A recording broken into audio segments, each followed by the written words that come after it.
Meus amados, vamos abrir a palavra de Deus no livro de Apocalipse, capítulo 1. Apocalipse, capítulo 1. E faremos a leitura a partir do verso 5, a parte B, até o verso 18. Peço a gentileza de todos para que após a leitura do texto não fechem a sua Bíblia. Preciso que você acompanhe comigo essa exposição. A parte B do versículo começa assim, verso 5. Aquele que nos ama e pelo seu sangue nos libertou dos nossos pecados e nos constituiu reino, sacerdotes para o seu Deus e Pai. A Ele a glória e o domínio pelos séculos dos séculos. Amém. Eis que vem com as nuvens, e todo olho o verá, até quantos o traspassaram, e todas as tribos da terra se lamentarão sobre ele, certamente. Amém. Eu sou o Alfa e o Ômega, diz o Senhor Deus, aquele que é, que era e que há de vir, o Todo-Poderoso. Eu, João, irmão vosso, e companheiro na tribulação, no reino e na perseverança, em Jesus achei-me na ilha chamada Patmos por causa da palavra de Deus e do testemunho de Jesus. Achei-me espírito no dia do Senhor e ouvi por detrás de mim grande voz como de trombeta dizendo: o que vês escreve em livro e manda às 7 igrejas: Éfeso, Esmirna, Pérgamo, Tiatira, Sardes, Filadélfia e Laodiceia. Voltei-me para ver quem falava comigo. E voltado vi 7 candeeiros de ouro, e no meio dos candeeiros um semelhante a filho de homem, com vestes talares e cingido à altura do peito com uma cinta de ouro. A sua cabeça e cabelos eram brancos como alva lã, como neve, os olhos como chamas de fogo, os pés semelhante ao bronze polido, como que refinado numa fornalha, a voz como voz de muitas águas. Tinha na mão direita 7 estrelas, e da boca saía-lhe uma afiada espada de 2 gumes. O seu rosto brilhava como o sol na sua força. Quando o vi, caí a seus pés como morto. Porém ele pôs sobre mim a mão direita, dizendo: não temas, eu sou o primeiro e o último, e aquele que vive. Estive morto, mas eis que estou vivo pelos séculos dos séculos, e tenho as chaves da morte e do inferno. Amém.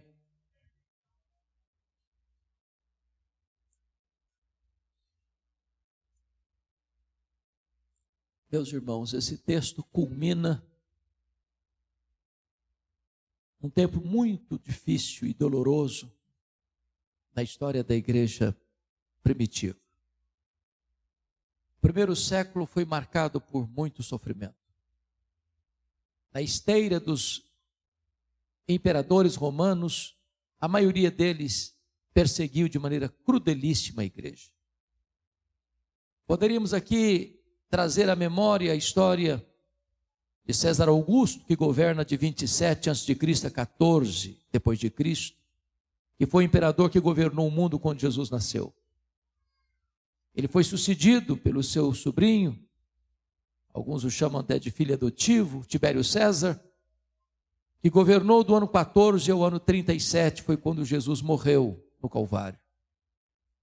Foi sucedido por Calígula, um homem terrível, perseguidor implacável, que governou de 37 a 41.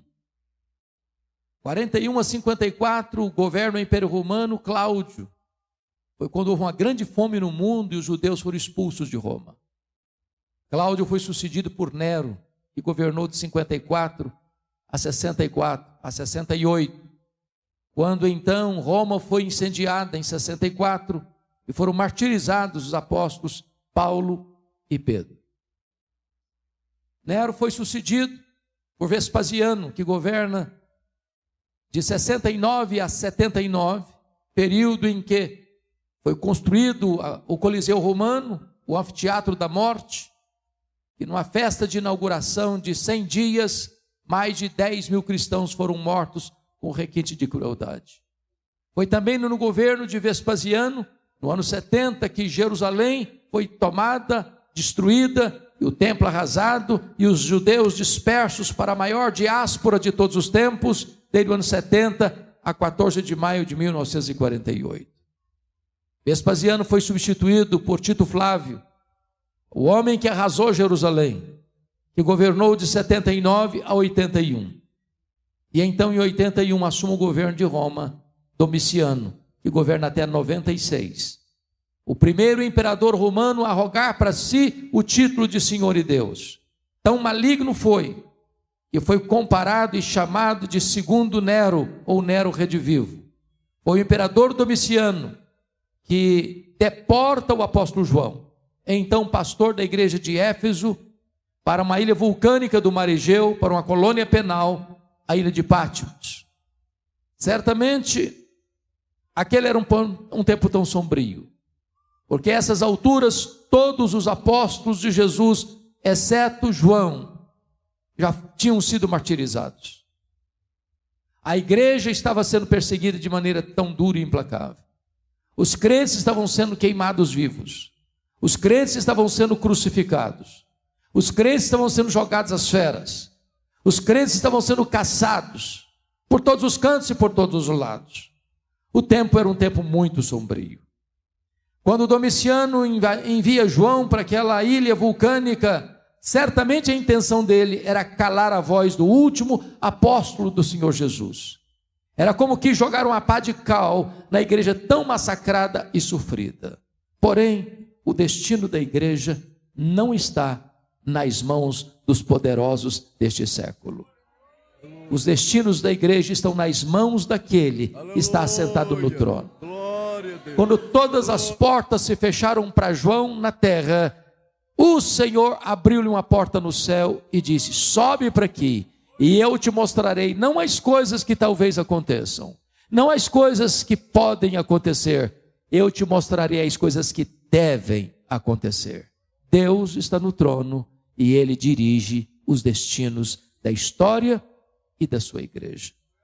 Era um dia de domingo, era o dia do Senhor, quando João escuta atrás dele uma voz como voz de trombeta dizendo: o que vês escreve em livro e manda às 7 igrejas: Éfeso, Esmirna, Pérgamo, Tiatira, Sardes, Filadélfia e Laodiceia.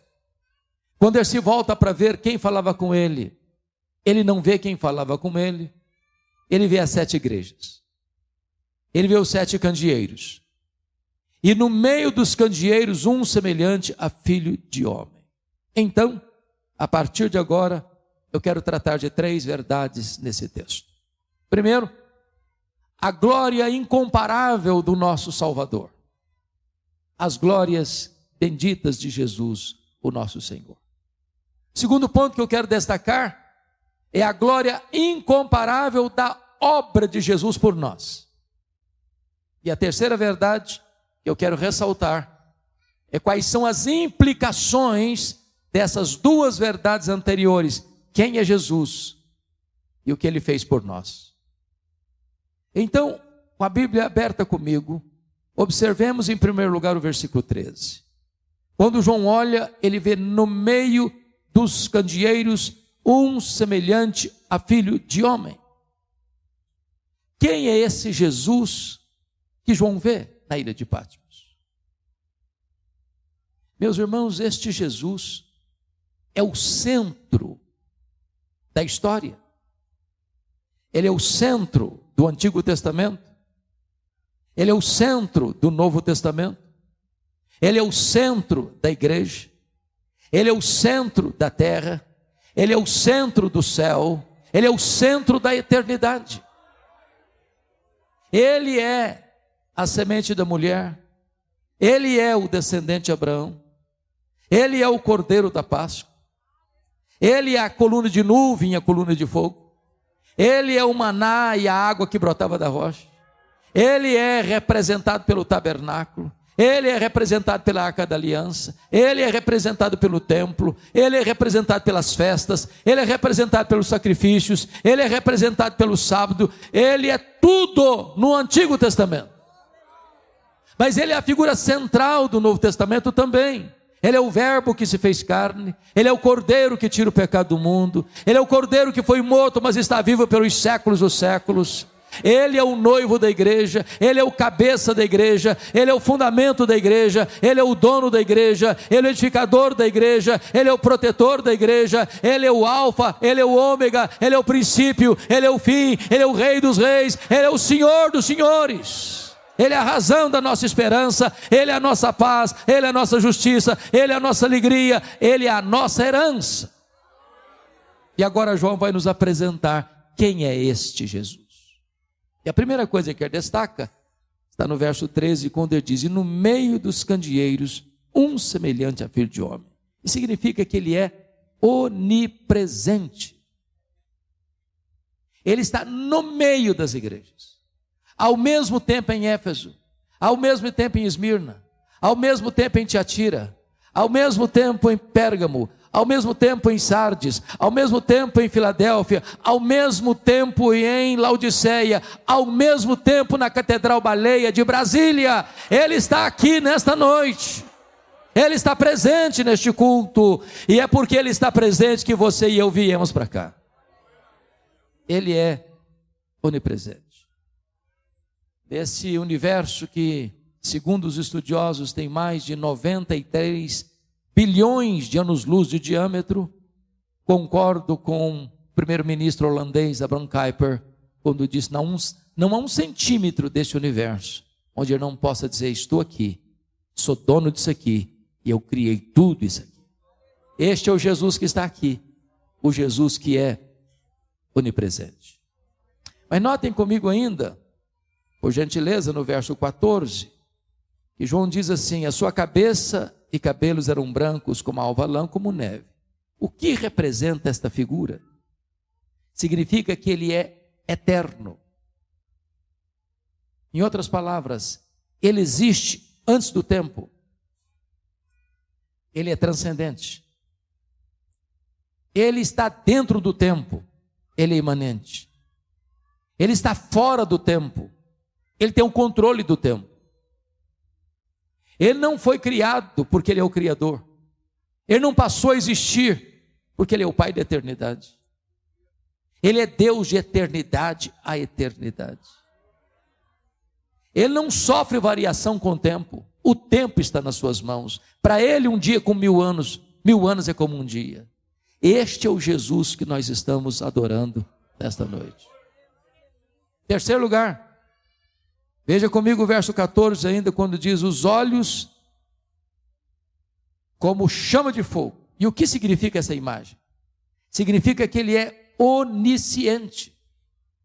Ele tudo sabe. Ele tudo vê. Ele é todo sonda. Ele conhece o que está revelado e conhece o que está oculto.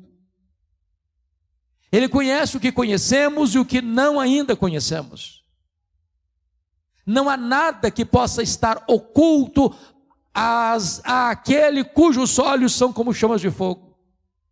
É por isso que, na medida que Ele caminha entre as igrejas, há um estribilho entre todas elas: eu conheço, eu conheço, eu conheço, eu conheço, eu conheço, eu conheço, eu conheço, eu conheço. Eu conheço as tuas obras, eu conheço a tua tribulação e a tua pobreza, eu conheço o lugar onde tu habitas. Ele conhece a sua vida, Ele conhece o seu passado, Ele conhece o seu presente, Ele conhece o seu futuro, Ele conhece as suas angústias, Ele conhece os seus dramas, Ele conhece as noites indormidas, Ele conhece as suas madrugadas insones, Ele conhece as dores da sua alma, Ele conhece a angústia do seu coração, Ele conhece o que você está passando nesta noite, e Ele está aqui sondando a sua, a minha e a nossa vida. Mas em quarto lugar, versículo 15 diz assim: os pés semelhante ao bronze polido, refinado numa fornalha. O que significa isso? Significa que Ele é onipotente. Irmãos amados, isso é tão importante, porque não tem páreo para Jesus. Ninguém intimida Jesus, ninguém ameaça Jesus, ninguém depõe Jesus, ninguém diminui Jesus. Ele não está lá no céu esfregando as mãos, nervoso, ansioso, sem saber o que faz com este mundo. Ele é o todo-poderoso Deus.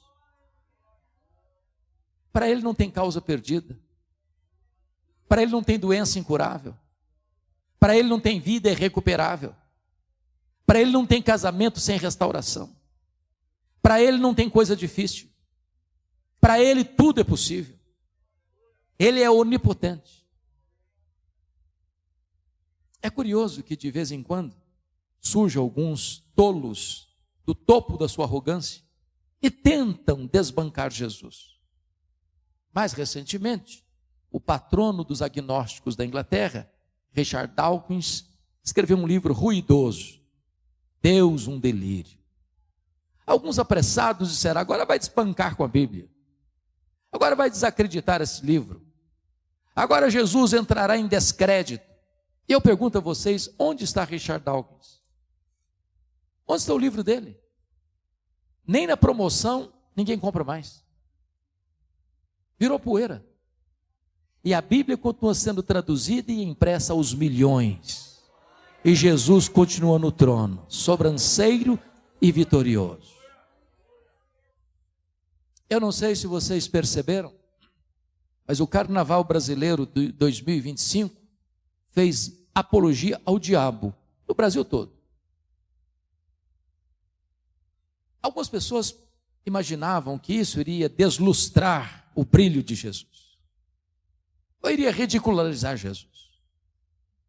Em São Paulo, um tempo atrás, no Carnaval, pegaram a figura de Jesus, o diabo arrastando Jesus pelos cabelos, como que humilhando, tentando humilhar Jesus. Sabe o que eu entendo?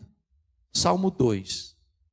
Salmo 2 diz que Jesus está lá em cima, Deus está lá em cima, olhando essa cena e rindo da tolice humana. Porque basta um estalar de dedo, basta um sopro dele, e o homem apaga, vira pó. Ele quem dá vida, ele quem tira a vida. Ele é quem exalta, ele é quem humilha. Ele é quem põe no trono, ele é quem tira do trono. Ele é quem pega o pobre do monturo e o faz assentar-se entre príncipes. Ele é o soberano Deus, ele é onipotente, nada lhe é impossível. Este é o Jesus que nós estamos servindo nesta noite. Mas veja comigo ainda.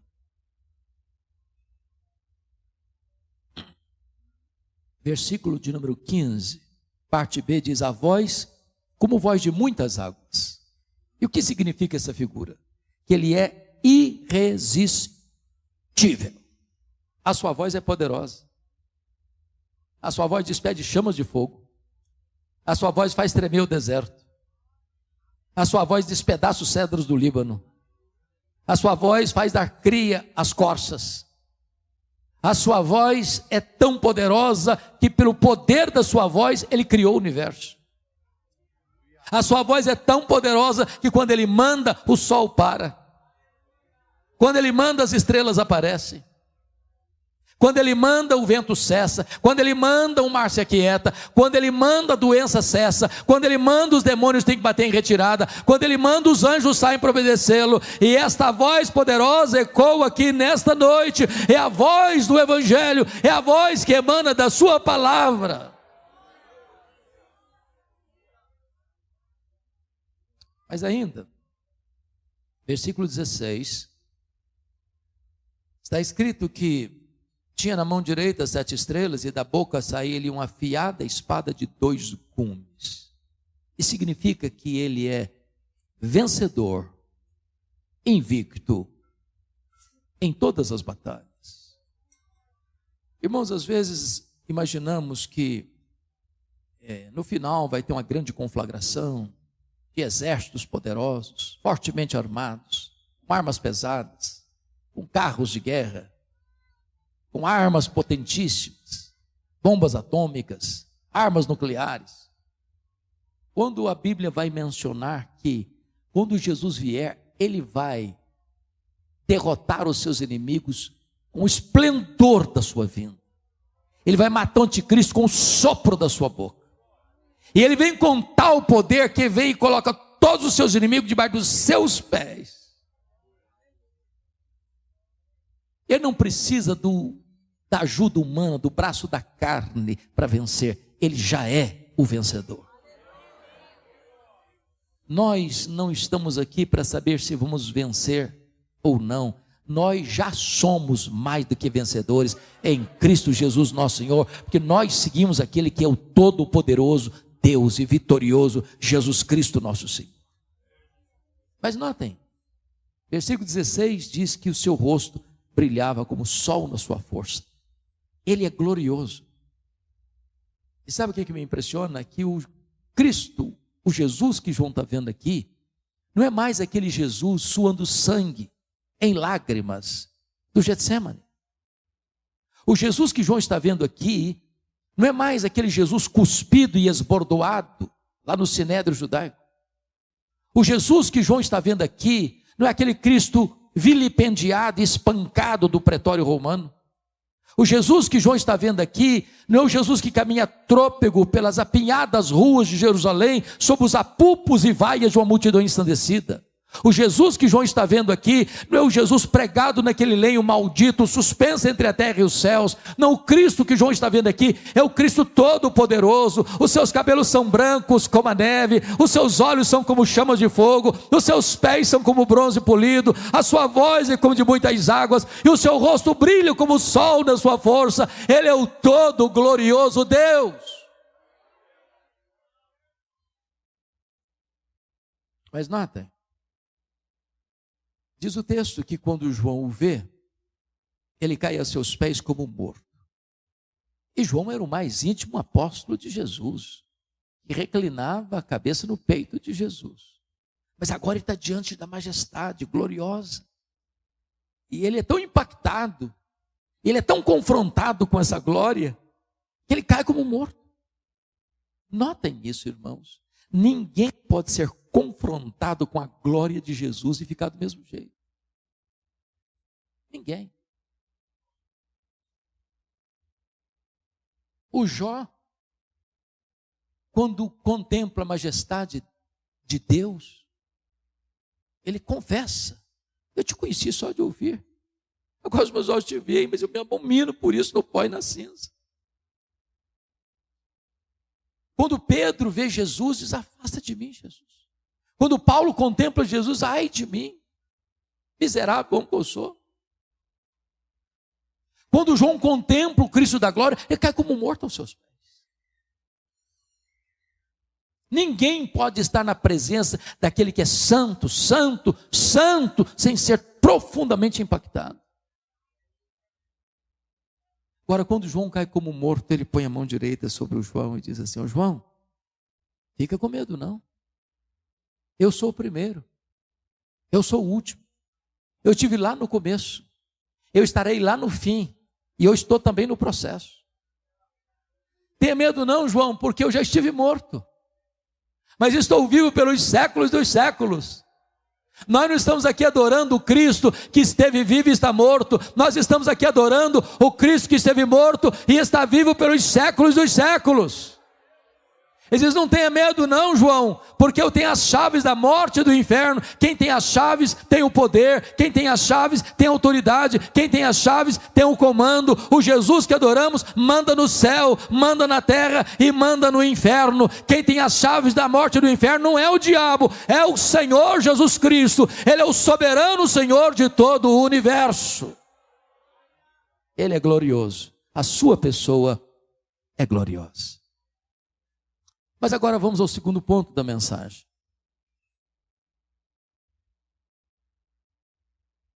A gloriosa obra de Jesus. Então pousemos os nossos olhos no verso 5, parte B. E ele começa assim: aquele que nos ama. Eu tenho a grande alegria de dizer a todos vocês, nesta noite tão linda, esta verdade magna do cristianismo, que Jesus ama você. Pastor Jodair, eu não conheço nada mais eficaz para curar complexo de inferioridade e autoestima achatada do que entender essa verdade. Jesus ama você. Os nossos irmãos da Inglaterra do século XVII costumavam perguntar: achas pouco seres amado por Deus? Mas Ele ama você, diz a Bíblia, com amor eterno. O céu não existia ainda, a terra também não, as galáxias também não, os anjos também não. Mas você já existia no coração dele.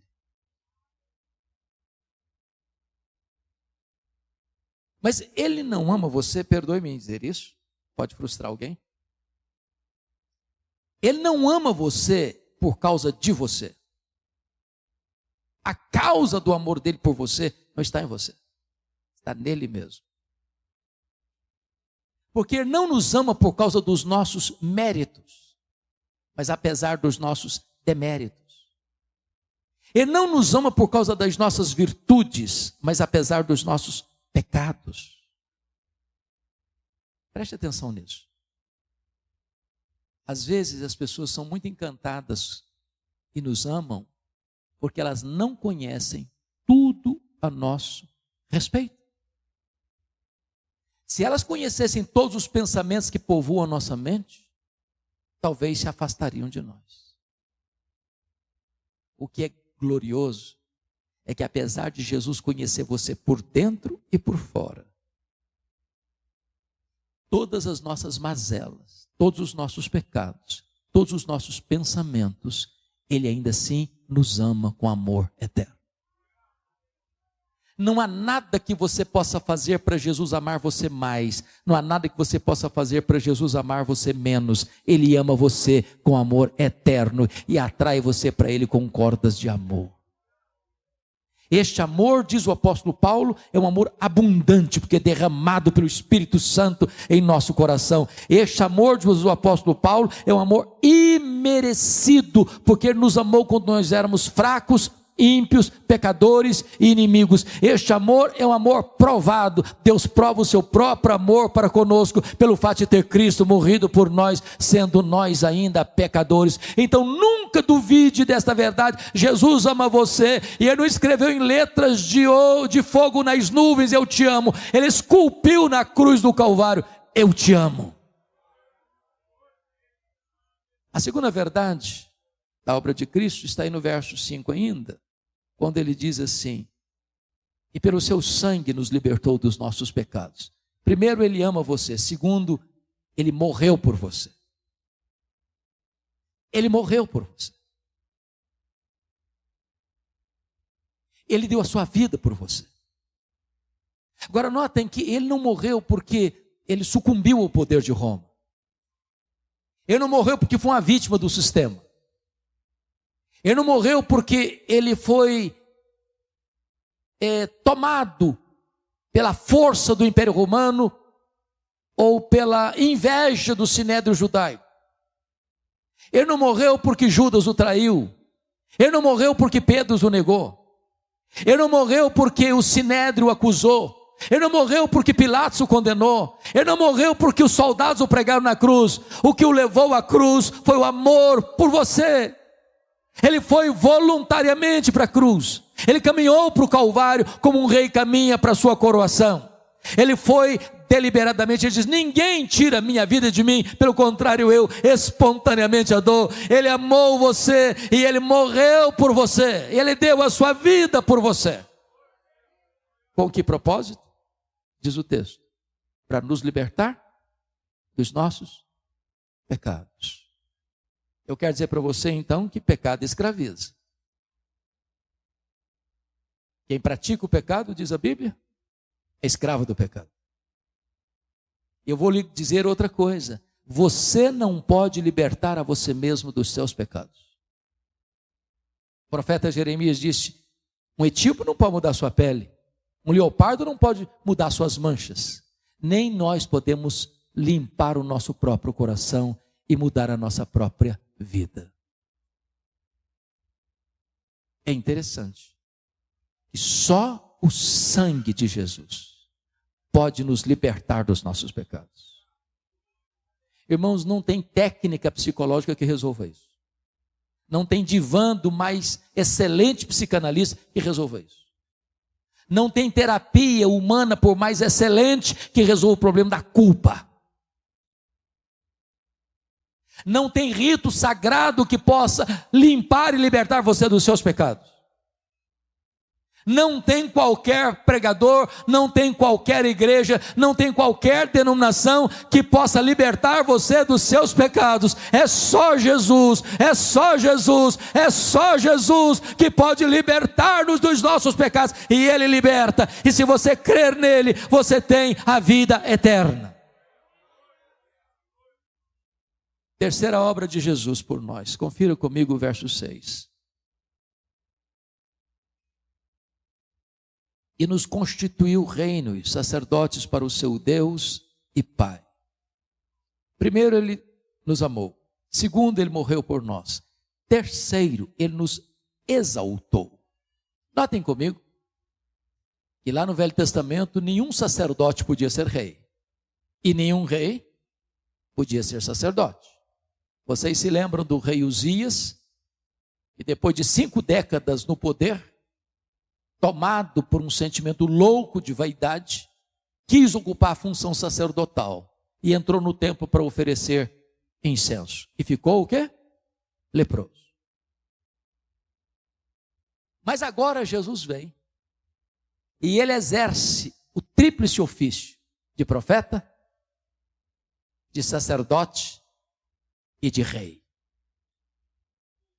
E agora, com a sua morte, o véu do templo foi rasgado de alto a baixo. E agora Ele constitui você rei e sacerdote. Eu preciso dizer que corre nas suas veias mais do que sangue azul. Você é filho do Rei dos Reis e do Senhor dos Senhores. Agora você não precisa mais de um intermediário para apresentar você a Deus. Você não precisa de um guru espiritual. Você não precisa de ir a alguém para que alguém te apresente a Deus. Não, você tem livre acesso. A qualquer hora, em qualquer lugar, em qualquer tempo, sob quaisquer circunstâncias, você pode chegar até a presença dEle. Você é bem-vindo à presença dEle. Ele é o seu supremo advogado. Ele é o sumo sacerdote. E você pode ir direto a Ele na presença de Deus. O caminho está aberto. Ele não apenas libertou você dos seus pecados, Ele constituiu você sacerdote, Ele constituiu você rei, Ele colocou você assentado nas regiões celestes, acima de todo o principado e potestade. Louvado seja o Senhor. Ele nos exaltou. Mas em quarto lugar, Ele nos amou, Ele morreu por nós, Ele nos exaltou e em quarto lugar, Ele voltará para nós. Versículo 7, veja comigo, está escrito: eis que vem com as nuvens, e todo olho verá, até quantos o traspassaram, e todas as tribos da terra se lamentarão sobre ele, certamente, amém. Meus irmãos, a segunda vinda de Cristo é a acrópole da nossa esperança, é o pináculo da nossa fé, é a consumação da nossa redenção, é a apoteose da história, é a consumação do século. Ele virá. Os sinais são eloquentes. O engano religioso, as guerras e os rumores de guerras, os terremotos, as fomes, as epidemias, a perseguição religiosa, a multiplicação da iniquidade, o esfriamento do amor, a apostasia, o incremento do saber, o princípio das dores, a apostasia. E precisamos estar de olhos abertos, porque Ele voltará. E a pergunta é: como Ele voltará? Em primeiro lugar, Ele voltará pessoalmente. Lá em Atos 1:11, quando os apóstolos estavam olhando Jesus subir assunto aos céus, perguntaram para eles: varões israelitas, por que estáis, varões galileus, por que estáis olhando para as alturas? Esse mesmo Jesus que subiu é o que vai descer. Ele não vai mandar um embaixador, não é um arcanjo, nem um querubim. Ele pessoalmente voltará para buscar a sua igreja, para buscar a sua noiva. Como ele voltará? O texto de Apocalipse 1,7 diz, ele voltará visivelmente, todo o olho verá. Vai ser o evento mais público da história. Nenhuma caverna escura, nenhuma montanha altaneira, nenhum vale profundo, nenhum deserto insólito, nenhum lugar hermeticamente fechado poderá ocultar aos olhos de todos quando ele aparecer nas nuvens para estabelecer o seu reino.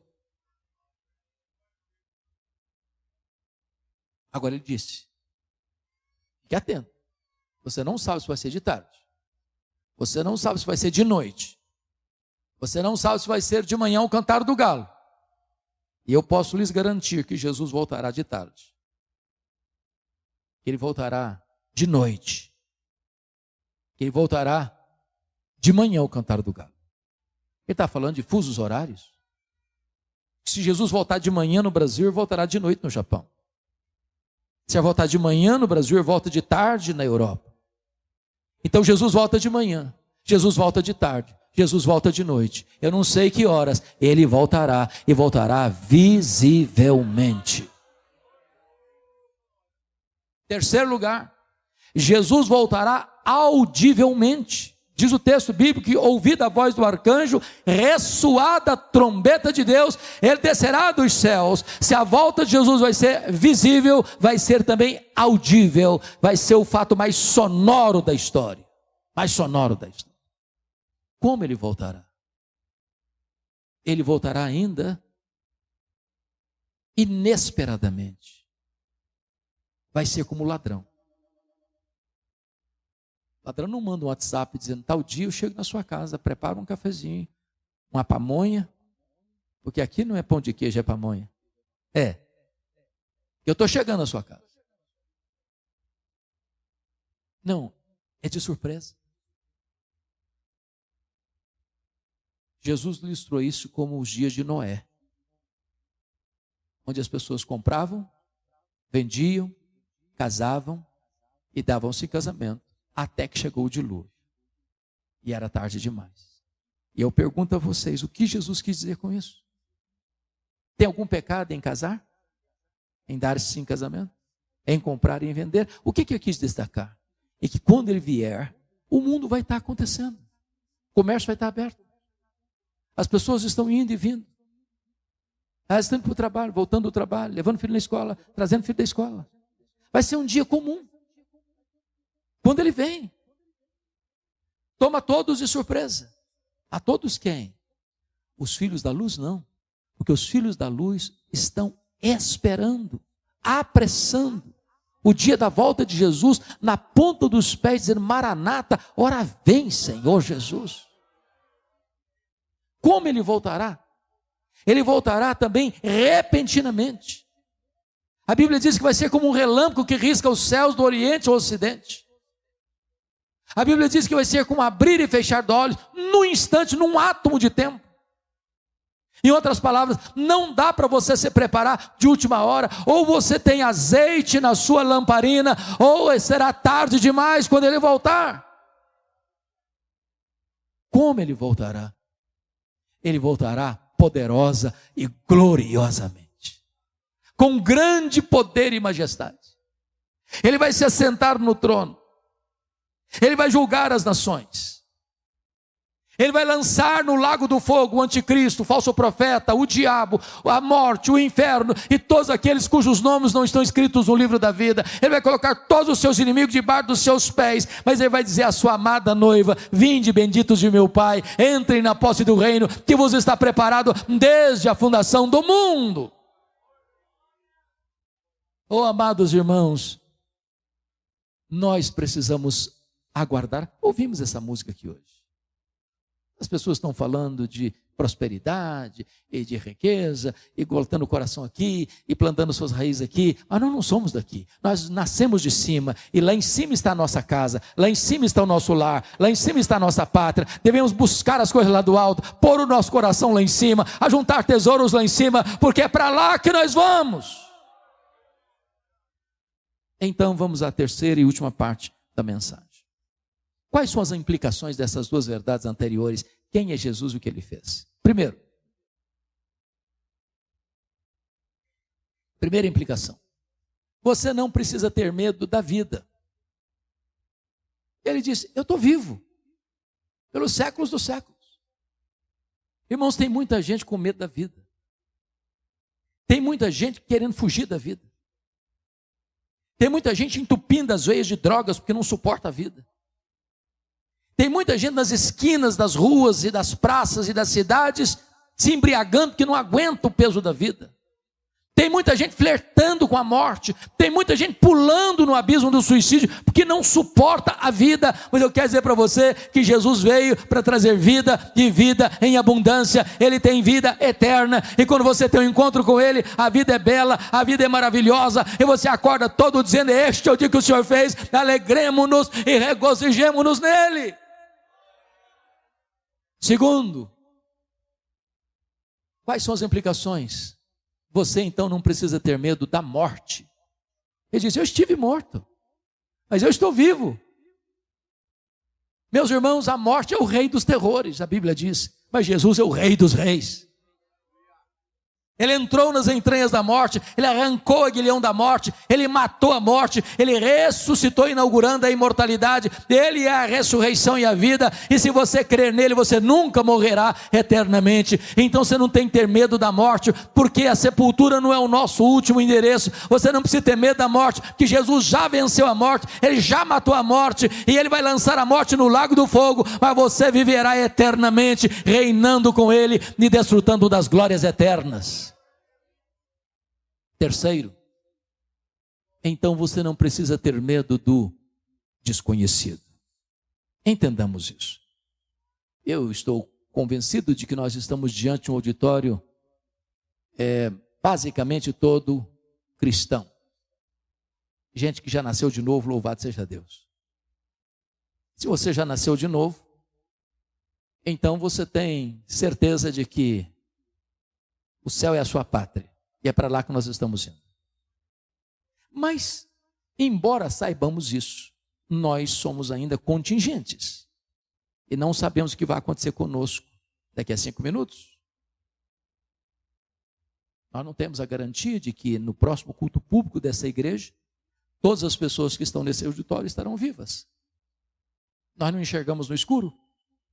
Nós não enxergamos na curva. Eu fico pensando, pastor João Adair, que quando João é levado para essa ilha, talvez a igreja de Éfeso pensou: é o fim. Talvez João pensou: acabou.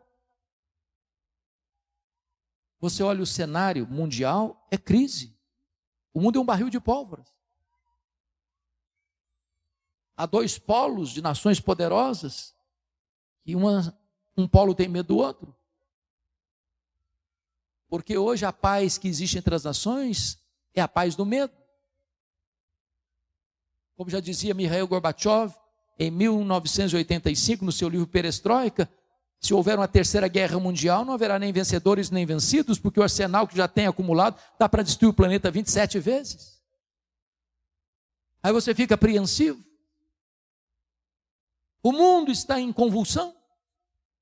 Você olha para o Brasil e a crise está estabelecida. Você olha para as instituições, elas estão em crise. Você olha para as universidades federais, elas estão em crise. Você olha para a família, ela está em crise. Você olha até para a igreja e vê sinais de crise. Você olha para o mundo, ele está perdido e confuso, e as pessoas estão com medo. Mas quando João é levado para aquela ilha, ele entende outra coisa. Não foi um decreto de Domiciano que me trouxe para cá, não. Foi por causa da palavra de Deus e do testemunho do Senhor Jesus Cristo é que eu estou aqui. E aquilo que parecia o fim era a revelação do futuro. Quando ele sobe, a convite do Senhor, ele vê alguém assentado no trono.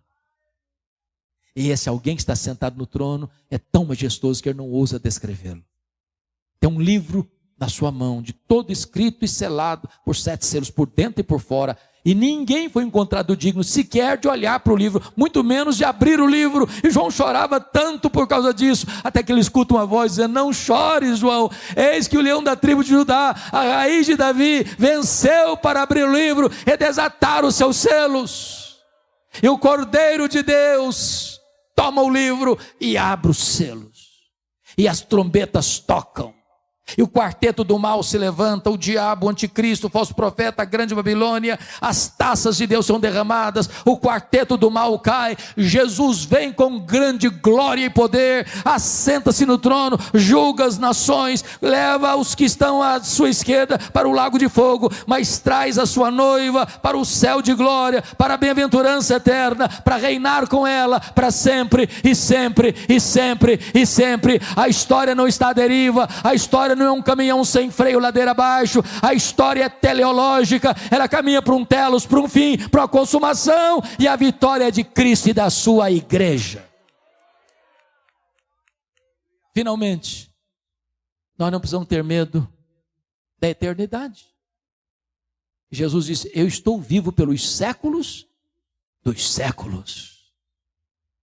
Os séculos rolarão, os milênios rolarão no futuro, milênios e milênios, e nós já estaremos lá, contemplando a Jesus face a face, com um corpo de glória, sem lágrima, sem dor, sem luto, servindo a Ele, contemplando a beleza dEle, deleitando-nos nele, vivendo para a glória dEle, desfrutando da bem-aventurança eterna que Ele preparou para nós. Este é o evangelho que esta igreja tem proclamado há tantos anos.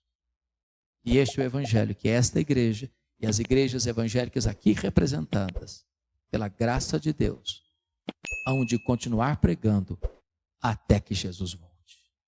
A Ele a honra, a glória e o louvor, hoje e eternamente. Amém.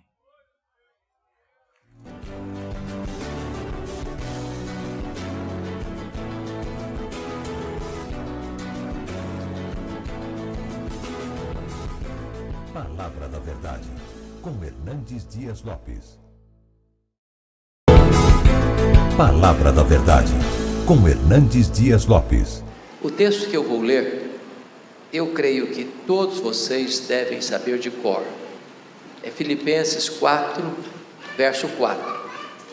Então abra sua Bíblia comigo nesse texto. Filipenses 4, 4. Eu estou usando a versão Revista e Atualizada, ARA, e nesta versão diz assim: alegrai-vos sempre no Senhor. Outra vez digo, alegrai-vos. A igreja pode repetir comigo? Alegrai-vos sempre no Senhor. Outra vez digo, alegrai-vos. Amém, amém. Eu começo pedindo permissão a você para lhe fazer uma pergunta. Na verdade, uma pergunta pessoal. Eu estou convencido de que você não gosta de perguntas pessoais. Aliás, nós não gostamos de pergunta pessoal, porque toda pergunta pessoal invade a nossa privacidade.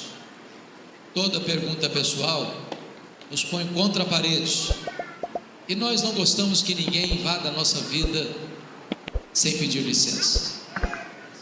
Mas vou lhe fazer essa pergunta como se nós estivéssemos uma conversa bem particular. E a pergunta é esta: você é uma pessoa feliz? Você é uma pessoa feliz? Bom, não precisa ter muita pressa em responder essa pergunta, porque ela não é tão simples e ela não é tão óbvia como parece. Eu explico.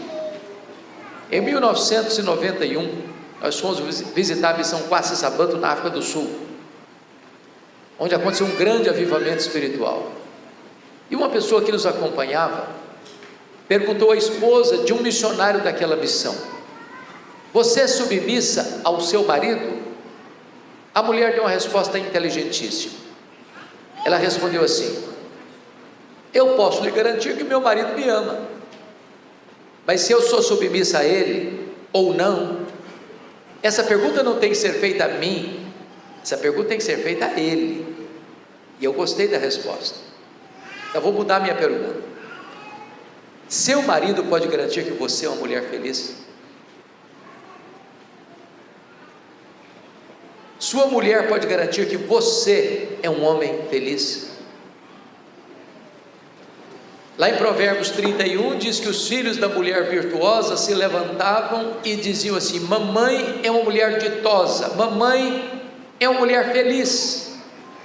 Seus filhos podem dizer isso a seu respeito? Seus pais, seus parentes, seus amigos, seus colegas de trabalho, os membros da sua igreja podem dizer isso a seu respeito?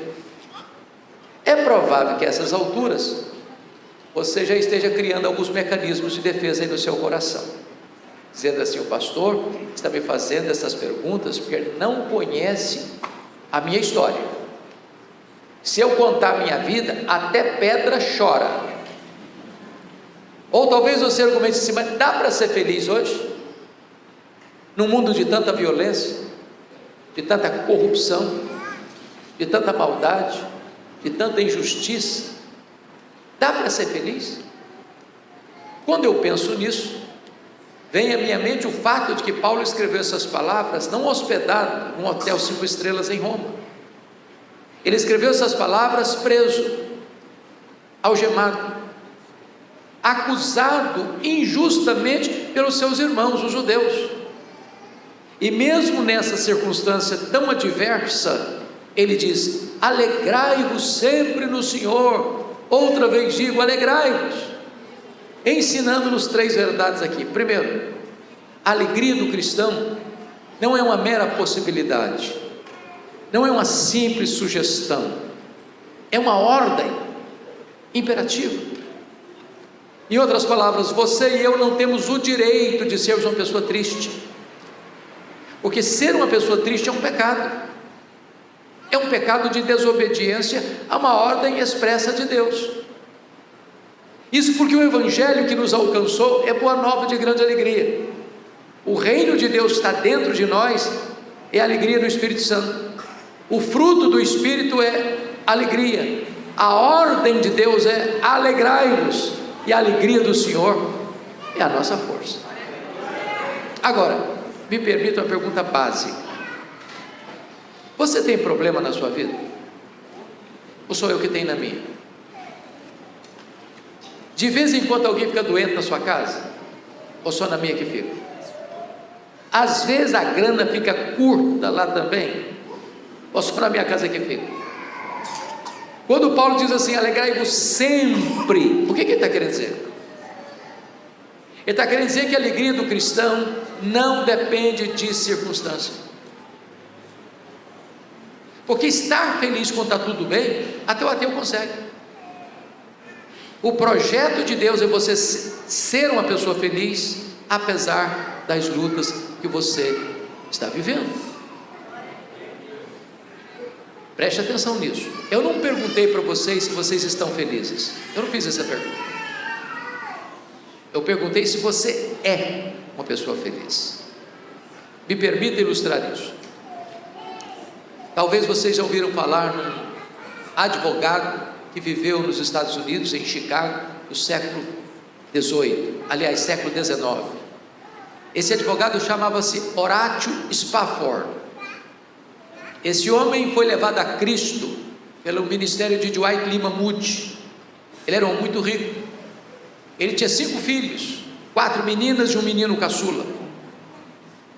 E ele enfrenta um grande baque na vida quando o filho caçula morreu. Depois disso, houve um incêndio em Chicago, quando Moody pregava por lá. Milhares de casas e prédios destruídos. O Dr. Spafford perde a maior parte da sua riqueza naquele incêndio. Então ele resolve viajar com a família, com a esposa e as 4 filhas, para a Inglaterra, onde Moody estava fazendo uma campanha de evangelização. Na véspera da viagem, ele não consegue sair de Chicago pelos seus negócios, mas embarca sua mulher, suas 4 filhas de Chicago, para Nova York, onde pegaria um navio rumo à Inglaterra. Aquele navio naufragou. A esposa dele manda-lhe um telegrama: salva, porém só. Sabendo da notícia de que as 4 filhas morreram naquele naufrágio, ele vai ao encontro da esposa e pede ao comandante do navio para mostrar para ele o local do acidente. E quando ele vê o local onde suas filhas foram engolidas pela fúria das águas, o Deus que inspira canções de louvor nas noites escuras colocou no coração dele uma música, e ele a escreveu. Só escreveu esta música em toda a sua vida, mas essa música é mundialmente conhecida. Vocês certamente cantam essa música hoje, e essa música é: se paz a mais doce me deres gozar, se dor a mais forte sofrer, ó seja onde for, tu me fazes saber que feliz com Jesus sempre sou. Sou feliz com Jesus, meu Senhor. Eu estou certo, pastor, de que um pai que enfrenta o luto pela morte de 4 filhas não está feliz. Não está feliz. Mas se ele tem Jesus, ele é feliz. Porque estar é uma situação conjuntural, passageira, mas ser é algo permanente. Se você tem Jesus, você é feliz. Sabe por quê? Porque a felicidade do cristão não é um sentimento, não é uma emoção. A felicidade do cristão é uma pessoa. A felicidade do cristão é Jesus. Então, a felicidade do cristão é imperativa, é ultra circunstancial, é cristocêntrica. Se você tem Jesus, você é uma pessoa feliz. Se você não tem Jesus, você pode até ter momentos felizes, mas felicidade tem nome, tem endereço. É Jesus, é Jesus, é só Jesus.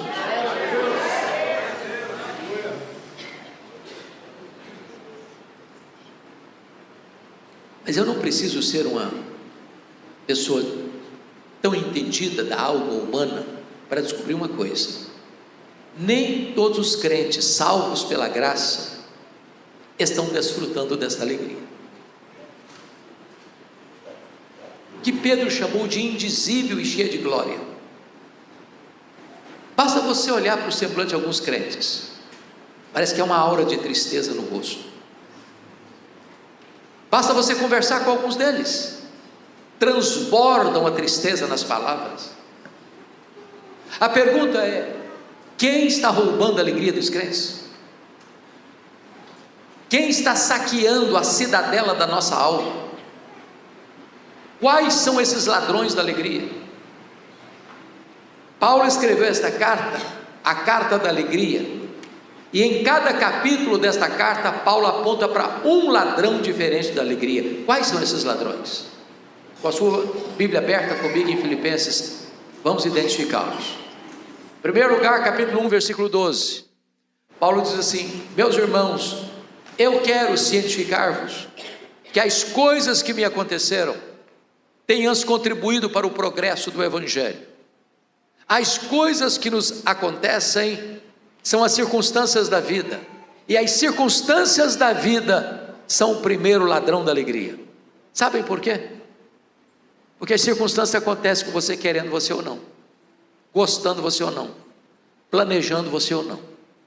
As circunstâncias acontecem ao arrepio da sua vontade, à revelia do seu querer, e chegam de súbito e botam a sua vida de ponta cabeça. É um acidente grave, é uma doença súbita, é um divórcio amargo, é um luto doloroso, é uma traição do sócio da empresa, é uma situação que você nunca imaginou passar na vida, mas está passando. É um filho criado com todo zelo que se envolve com drogas. É uma filha criada com tanto amor, se casa com uma mãe rude, que vai transtornar a vida dela. É uma situação que você não esperava passar, mas está passando. Circunstâncias. Quando Paulo diz assim: meus irmãos, eu quero que vocês saibam que as coisas que me aconteceram não tiraram minha alegria, mas contribuíram para o progresso do Evangelho, eu preciso perguntar para Paulo: do que você está falando? Que circunstâncias são essas que aconteceram com você? E ele poderia resumir para nós dizendo assim: olha, eu fui perseguido em Damasco, eu fui rejeitado em Jerusalém, eu fui esquecido em Tarso, eu fui apedrejado em Listra, eu fui açoitado em Filipos, eu fui escorraçado de Tessalônica, eu fui enxotado de Bereia, eu fui chamado de tagarela em Atenas, eu fui chamado de impostor em Corinto, eu enfrentei feras em Éfeso, eu fui preso em Jerusalém, eu fui acusado em Cesareia, eu enfrentei um naufrágio para Roma, eu fui picado por uma cobra em Malta, eu cheguei em Roma preso e algemado, mas eu quero que vocês saibam que as coisas que me aconteceram têm antes contribuído para o progresso do Evangelho. Esse homem não crê em acaso, esse homem não crê em sorte, esse homem não crê em azar, esse homem não crê em olho gordo, esse homem não crê em macumba para crente, esse homem sabe que a mão de Deus dirige o seu destino. Porque ele estava preso em Roma, ele testemunha no capítulo 1 que 3 coisas aconteceram. Primeiro, as igrejas foram mais encorajadas a pregar, quando viram Paulo preso, trabalhando mais do que eles. Quando Paulo estava preso, ele só entendia uma coisa: mudou o campo missionário. Ele dizia: eu sou um embaixador em cadeias, eu sou um prisioneiro de Cristo. Não é o lugar que faz a pessoa, é a pessoa que faz o lugar. Segundo, porque ele estava preso, diz ele, toda a guarda pretoriana tomou conhecimento das suas cadeias em Cristo. O que era a guarda pretoriana? Era a guarda de elite do imperador. Eram 16 mil soldados da mais alta patente. Se Paulo estivesse solto, ele jamais teria alcançado a elite militar de Roma, porque ele era um cidadão romano, porque ele era um prisioneiro de César. Todo dia tinha que ter um soldado romano algemado com ele, em rodízio 3 vezes por dia, oportunizando-o a evangelizar toda a guarda pretoriana. Depois de 2 anos, toda a guarda pretoriana estava evangelizada.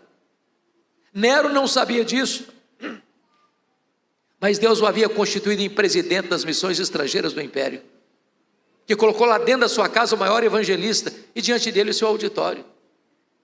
Quando ele escreve essa carta no capítulo 4, verso 22, ele diz assim: os santos vos saúdam, especialmente os da casa de César. Terceiro, porque ele estava preso em Roma, diz ele, não podendo viajar, como era seu costume, ele começa a escrever cartas, as cartas da primeira prisão, Efésios, Filipenses, Colossenses, Filemon. Se Paulo estivesse solto, talvez nós não teríamos essas joias na nossa Bíblia. Lição: às vezes quando você pensa que a sua vida está de ponta cabeça, Deus pode estar escrevendo o capítulo mais emocionante da sua história. Olhe para as circunstâncias sob a ótica da soberania de Deus, para que você possa dizer: sabemos que todas as coisas cooperam para o bem daqueles que amam a Deus. Vamos ao capítulo 2, segundo ladrão da alegria, capítulo 2, versos 3 a 5. Paulo diz assim: nada façais por partidarismo ou vanglória, mas por humildade, considerando cada um outro superior a si mesmo. Não tem visto o que é propriamente seu, senão também cada qual que é dos outros. Tende em vós o mesmo sentimento que houve também em Cristo Jesus. O segundo ladrão da alegria, meus irmãos, são as pessoas. E eu preciso admitir que nós sofremos mais por causa de gente do que por causa de coisas. As pessoas nos fazem sofrer mais do que as circunstâncias. Sabem por quê? Porque as pessoas nos decepcionam. E nós decepcionamos as pessoas. Você não veio de uma família perfeita. Você não é uma pessoa perfeita. Você não se casou com uma pessoa perfeita. Você não tem filhos perfeitos. Você não frequenta uma igreja perfeita. Mas hoje ou mais amanhã, nós vamos ter motivo de queixa uns contra os outros. Daí, é impossível ter uma vida saudável, um casamento saudável, uma família saudável, uma igreja saudável sem o exercício do perdão. Não há cristianismo sem perdão. Se você está salvo pela graça, significa que você já foi perdoado. E se você já foi perdoado, você precisa perdoar, porque onde não tem perdão não tem graça, e onde não tem graça não tem salvação. É por isso que Jesus afirmou: se você não perdoar, você não pode orar, suas orações são interrompidas. 1 de Pedro 3 diz que se o marido não tratar bem a sua mulher, as suas orações são interrompidas. Se você não perdoar, você não pode trazer sua oferta ao altar, porque antes de Deus receber a oferta, Ele precisa receber o ofertante. Se você não perdoar, você não pode ser perdoado. Foi isso que Jesus ensinou na oração conhecida como Pai Nosso: perdoa-nos as nossas dívidas, assim como nós perdoamos aos nossos devedores. Se eu não perdoo quem me deve, eu estou pedindo juízo para mim. Se você não perdoar, você entrega aos verdugos da consciência, aos flageladores da alma. Se você não perdoar, você não tem paz, você não tem saúde. Tem muita gente doente hoje, meus irmãos, que guarda mágoa. A Organização Mundial de Saúde diz que mais de 50% das pessoas que passam por um hospital são vítimas das chamadas doenças psicossomáticas.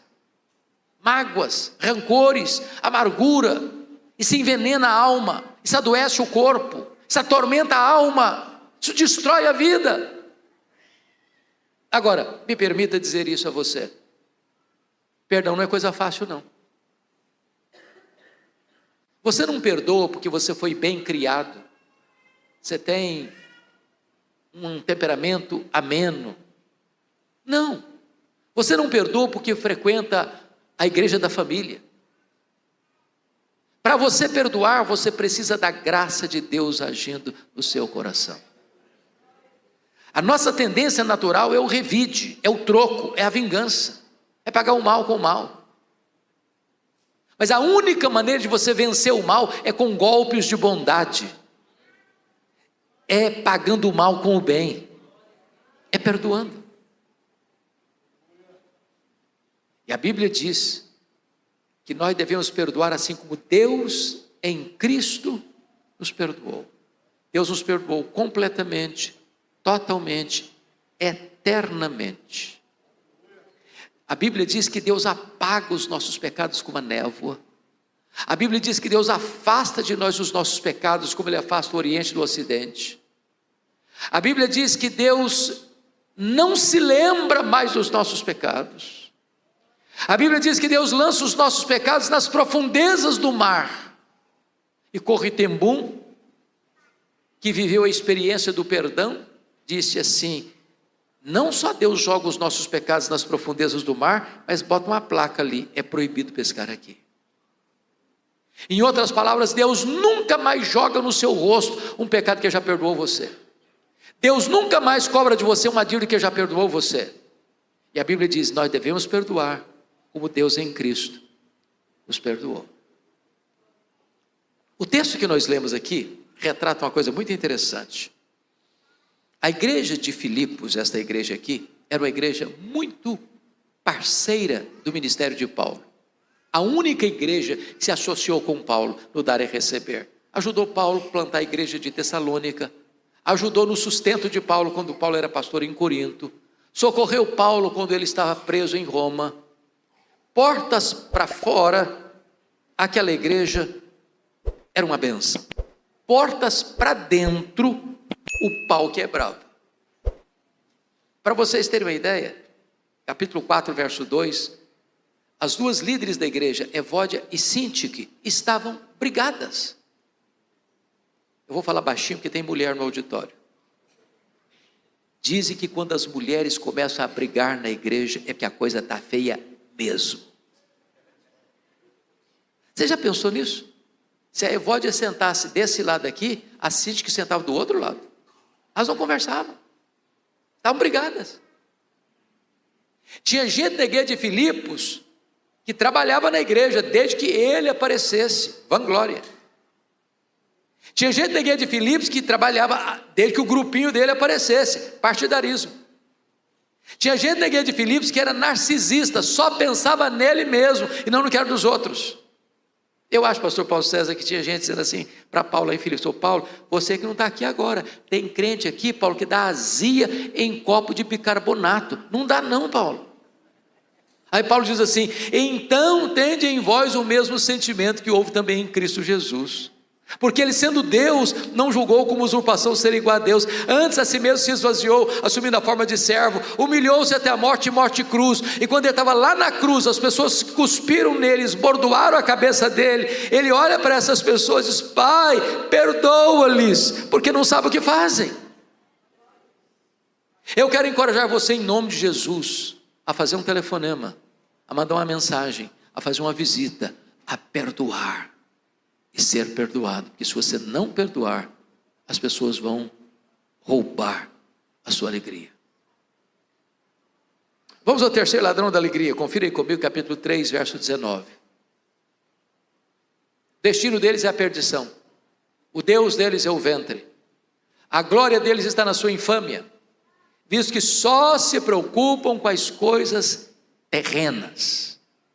Acho que o terceiro ladrão da alegria aqui, Cariacica, que vocês não enfrentam: preocupação com dinheiro. Não é verdade? Dinheiro aqui não é problema, é solução. Mas me permita uma pergunta básica. Alguma vez, honestamente, alguma vez você já discutiu com a sua mulher por causa de dinheiro?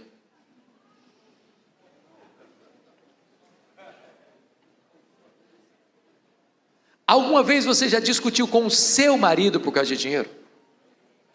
Ora, se vocês falarem para mim que nunca, eu vou duvidar da honestidade de vocês. Sabe por que as pessoas discutem por causa de dinheiro? Que tem muito dinheiro, que tem pouco dinheiro, que não tem dinheiro nenhum.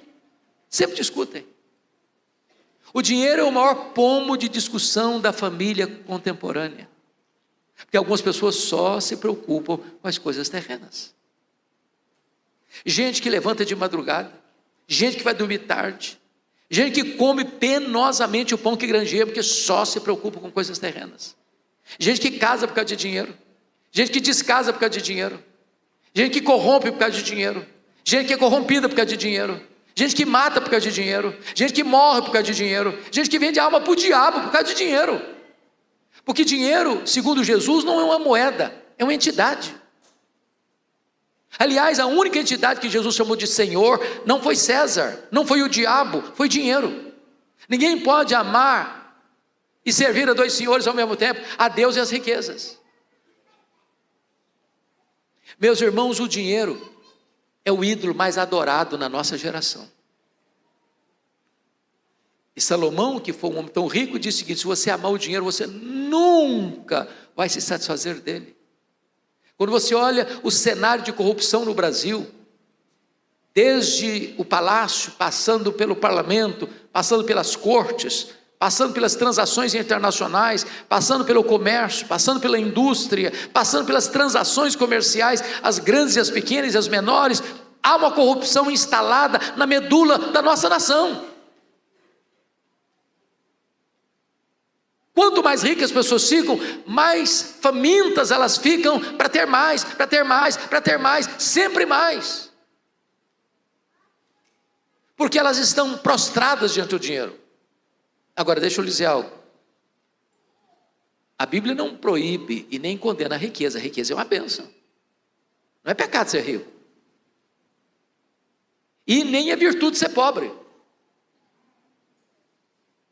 O problema não é ter dinheiro, o problema é o dinheiro nos ter. O problema não é possuir o dinheiro, o problema é ser possuído pelo dinheiro. O problema não é ter dinheiro no banco, o problema é entronizar dinheiro no coração.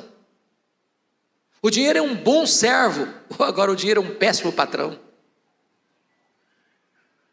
Algumas pessoas, entretanto, só se preocupam com as coisas terrenas.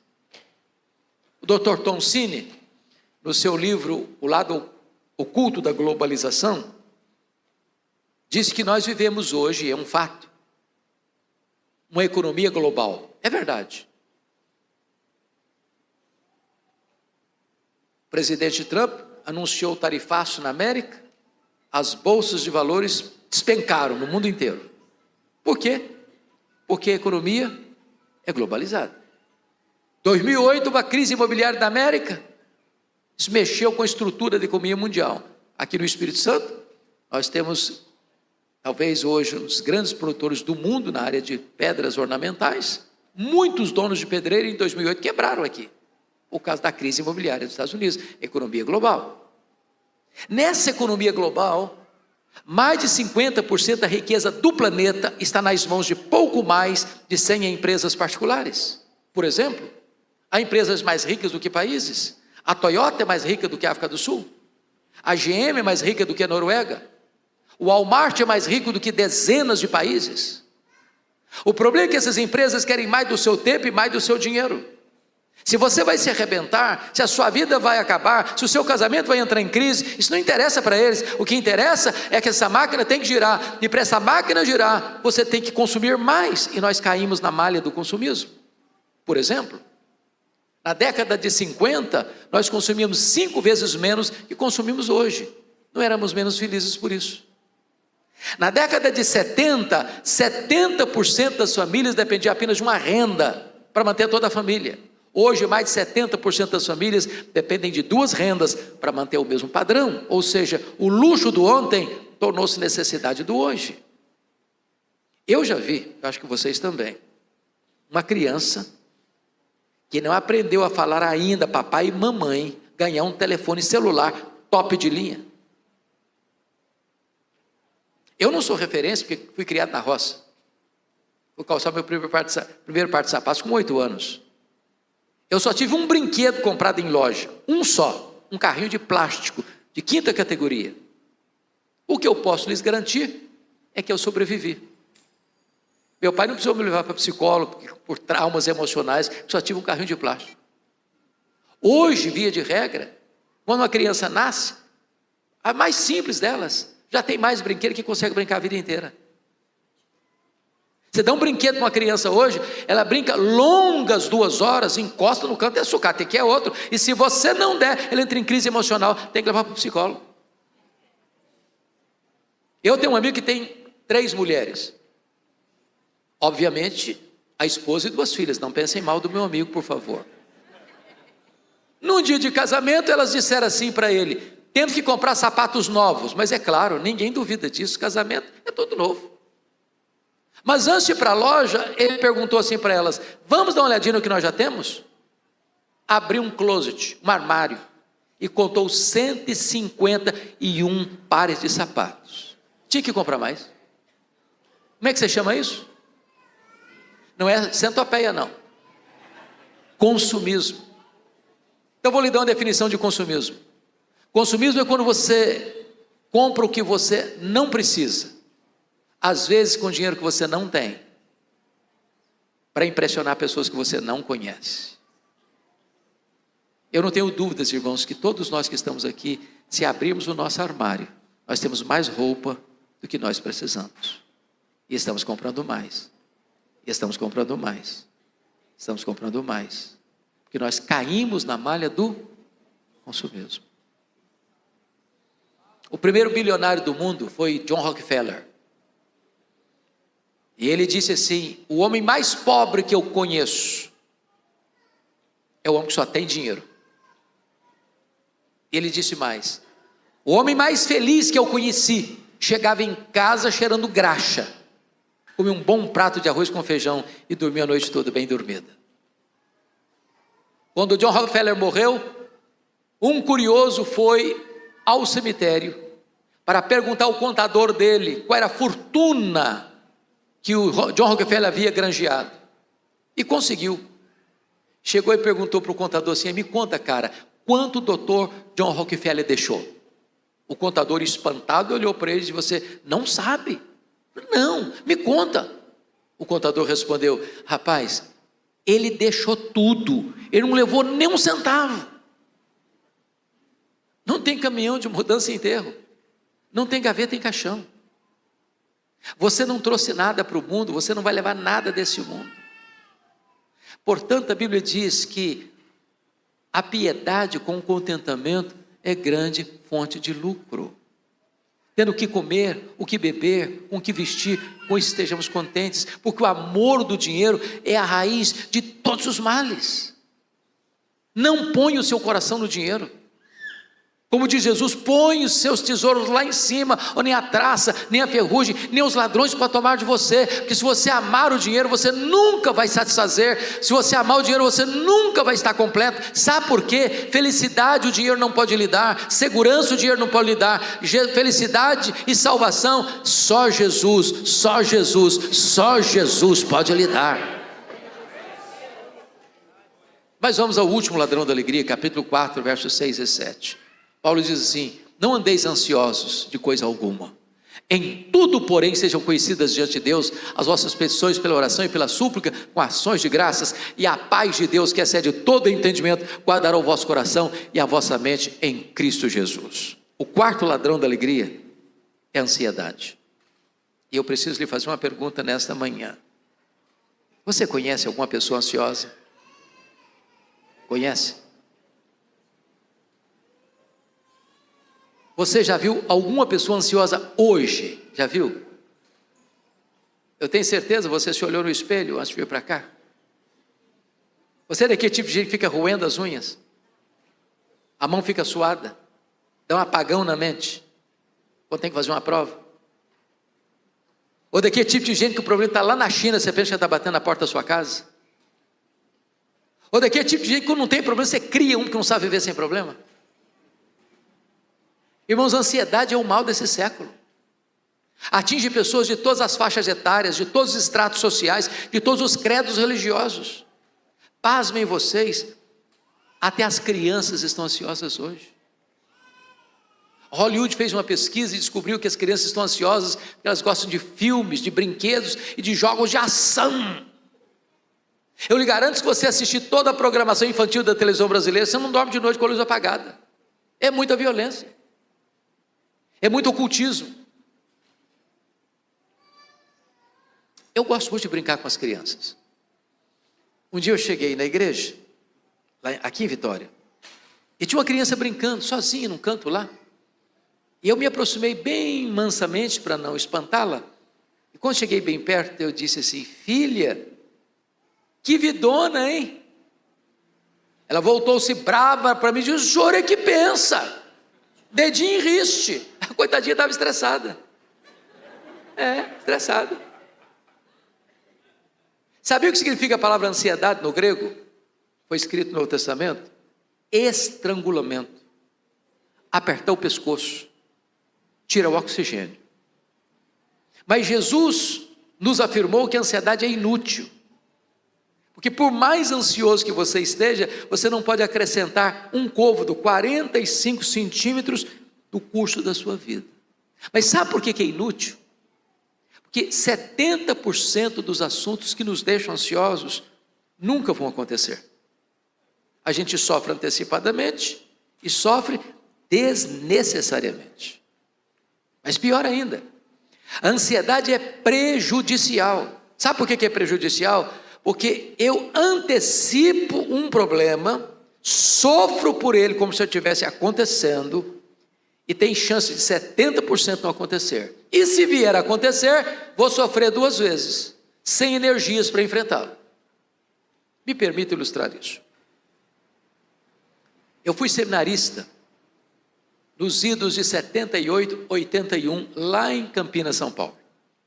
Um dia eu levanto de madrugada para beber água, só tinha um bebedor no corredor, e eu estou indo pé por pé, porque está de madrugada, não quero acordar ninguém.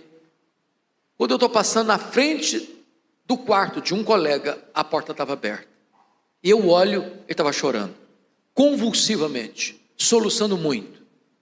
Eu entrei apressadamente e perguntei: o que aconteceu? Morreu alguém na sua família? Ele disse: estou com medo da minha mãe morrer. Falei: qual o problema dela? Em que hospital que ela está? Não, ela não está doente não, eu estou com medo dela morrer um dia. Eu falei: mas aí não dá, varão, deixa sua mãe viver, cara. Hoje a gente tem 43 anos, isso, a mulher está viva até hoje. Já pensou um negócio desse? Pior do que esse aí, foi uma senhora que entrou no meu gabinete pastoral, com uma criança de 3 anos no colo, chorando convulsivamente. Não era criança não, a mãe chorando. Quando ela acalmou, eu disse: mãe, o que está acontecendo? O que houve? Ela respondeu: eu estou com medo da minha filha crescer e não casar. Eu falei: mas nem cresceu ainda, deixa a menina crescer primeiro. Ansiedade. Verdade.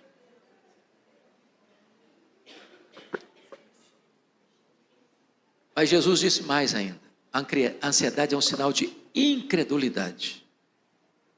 Incredulidade. Os gentios que não conhecem a Deus é que se preocupam com todas essas coisas. Mas vós, porém, deveis buscar em primeiro lugar o reino de Deus e a sua justiça, e as demais coisas o serão acrescentadas. A pergunta, e eu quero caminhar para o encerramento, a pergunta é: tem solução para esse problema da ansiedade? Tem remédio? Tem na farmácia? É injetável? É em comprimidos? Resolve o seu problema da ansiedade se você for promovido na sua empresa? Se você virar o CEO da sua empresa? Será que resolve você tirando férias? Passando o final de semana no spa? Resolve? Comprando um carro novo ou trocando de apartamento ou de casa? Melhora? Tem remédio? Paulo dá a receita: não andeis ansiosos de coisa alguma. O que é coisa alguma mesmo? É coisa alguma, pronto, não precisa nem definir, está claro, está não? Coisa alguma, pronto. Em tudo, porém, sejam conhecidos diante de Deus as vossas petições, pela oração, pela súplica, com ações de graças. Agora preste atenção no que eu vou lhes dizer. A palavra oração aqui no grego é a mesma para adoração. Então Paulo está dando 3 remédios para você curar a sua ansiedade. Você cura a sua ansiedade quando você adora a Deus, quando você suplica a Deus, quando você dá graças a Deus. Você adora a Deus por quem Deus é, você dá graças a Deus pelo que Deus faz. Então eu vou atender a orientação de Paulo, e vou fazer uma oração de adoração. Você adora a Deus por quem Deus é, para curar a sua ansiedade. Aí você chega para Deus e diz: meu Deus, eu quero te adorar, porque Tu és o único Deus vivo e verdadeiro.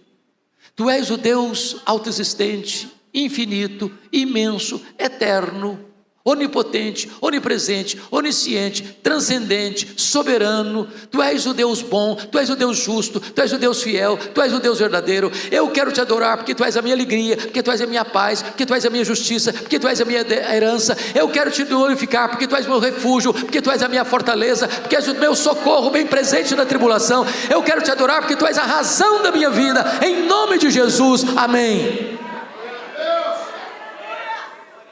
Aí você termina essa oração e diz assim: mas Deus, eu estou tão ansioso, Senhor. Não, aí não combina mais. Aí não combina. A grande pergunta nesta manhã é: quem é o seu Deus? Quão grande é o seu Deus? Quão poderoso é o seu Deus? Quanto pode o seu Deus? O seu Deus é o que mede as águas na concha da sua mão. O seu Deus é o que mede o pó das montanhas em balança de precisão.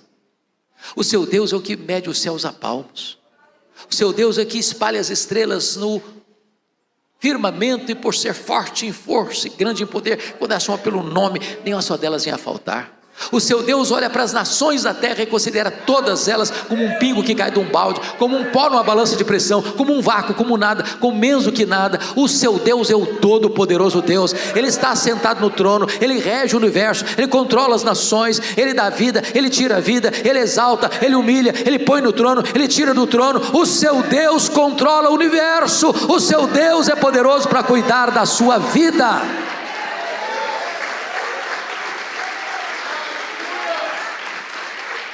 Paulo diz que você cura a ansiedade quando você chega para Deus e apresenta a Ele as suas súplicas, suas necessidades. Ele é seu Pai, Ele ama você, Ele conhece você, Ele conhece as suas dores, Ele conhece as suas lágrimas, Ele conhece as suas noites sem dormir, Ele conhece o silêncio da sua alma machucada e ferida pelos traumas da vida. Ele sabe o seu nome, Ele conhece o seu passado, Ele conhece o seu futuro, Ele ama você, Ele cuida de você. Tira essa mochila pesada da ansiedade das suas costas, põe esse fardo aos pés do Senhor Jesus, porque Ele tem cuidado de você. Mas finalmente Paulo diz, você resolve o problema da ansiedade quando você começa a dar graças a Deus por aquilo que Ele já tem feito na sua vida. E você diz, pastor, eu estou passando tanta luta, como é que eu vou dar graças? Meus irmãos, nós passamos por uma pandemia, e gente melhor do que nós se foi. Nós estamos aqui. Para pensar o que Deus tem te dado. Você está aqui hoje, e você não está num CTI de hospital. Quanto vale as suas pernas? Você não está numa cadeira de rodas. Quanto vale os seus braços? Você não está mutilado. Quanto vale os seus olhos? Você está enxergando. Quanto vale os seus ouvidos? Você está ouvindo. Quanto vale o seu coração? Está batendo. Você está com vida. Quanto vale o seu cérebro? Está funcionando. Você não está vegetando. Quanto vale você ter 2 pulmões e não estar numa máquina de respiração mecânica? Quanto vale você ter 2 rins e não estar numa câmara de hemodiálise? Quanto vale você ter uma casa para morar? Quanto vale você ter uma cama para dormir? Quanto vale você ter uma mesa com pão com fartura? Quanto vale você ter uma família para receber você depois de um dia de trabalho? Quanto vale você ter a igreja do Deus vivo para frequentar? Quanto vale você ter seu nome escrito no livro da vida? Quanto vale você ter Jesus como seu salvador pessoal? Pare de reclamar, pare de murmurar, comece a dar graças a Deus, e não haverá mais espaço para ansiedade na sua vida. Em lugar da ansiedade, é a paz de Deus que vai guardar como sentinela o seu coração e a sua mente, a sua razão e a sua emoção. Quando a ansiedade quiser entrar de novo, não vai conseguir, porque tem uma soldadesca divina, uma sentinela divina, guardando a sua mente e o seu coração. É por isso que Paulo podia dizer de dentro de uma prisão, alegrai-vos sempre no Senhor, outra vez digo, alegrai-vos. Eu termino com 2 brevíssimas aplicações. A primeira delas, fui certa feita convidado a ouvir um pregador muito conhecido. E eu fui com muita expectativa. Quando eu chego lá, o pregador disse assim, meus irmãos, o projeto de Deus na sua vida é fazer você santo e não fazer você feliz.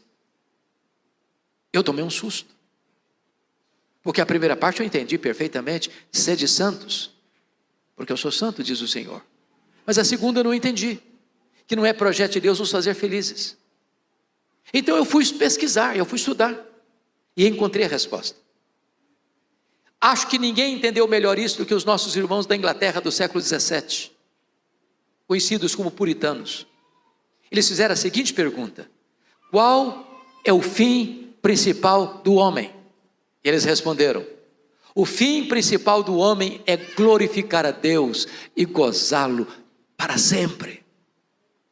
Aí eu tenho que concordar com o pastor batista John Piper, quando ele disse assim: o problema do homem não é a busca da felicidade, não é a busca do prazer, não é o hedonismo.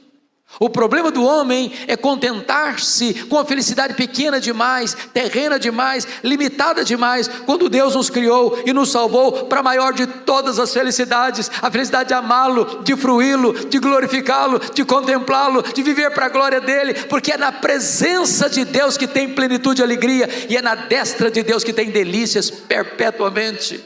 Então eu quero dizer para você nesta manhã, que Deus quer que você seja muito feliz, abundantemente feliz, maiusculamente feliz, superlativamente feliz, eternamente feliz. Alegrai-vos sempre no Senhor, outra vez digo, alegrai-vos. Mas a última aplicação, e eu encerro, é pedindo a você permissão para lhe fazer uma pergunta. Na verdade, uma pergunta pessoal. E eu sei que vocês não gostam de perguntas pessoais. Aliás, nós não gostamos de perguntas pessoais, porque toda pergunta pessoal invade a nossa privacidade. Toda pergunta pessoal nos põe contra a parede. E nós não gostamos que ninguém invada a nossa vida sem pedir licença. Mas vou lhe fazer essa pergunta, como se nós estivéssemos uma conversa bem particular. E a pergunta é esta: você é uma pessoa feliz? Que Deus nos ajude a dar essa resposta nesta manhã. Amém.